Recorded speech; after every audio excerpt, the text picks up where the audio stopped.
Siempre pensé que las nuevas tecnologías podían ayudar al desarrollo económico y social de la sociedad extremeña desde la sostenibilidad y el respeto al medio ambiente. Desarrollar tecnologías que ayuden a la eficiencia de los recursos, la movilidad y la salud.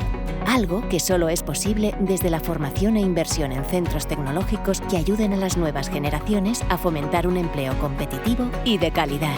Hoy, gracias al Fondo Europeo de Desarrollo Regional FEDER, puedo desarrollar mi investigación en Extremadura con una alta probabilidad de implantación de los resultados que mejorará la vida diaria de nuestra sociedad. Además, el Fondo FEDER permite que nuestros desplazamientos por Extremadura sean más rápidos y seguros mediante la construcción de carreteras. Preserva nuestros pueblos y ciudades mejorando y protegiendo la enorme riqueza patrimonial de nuestra comunidad y se mejoran las infraestructuras destinadas a nuestros mayores, así como los centros escolares y sanitarios. Extremadura con Europa. Un impulso, una persona.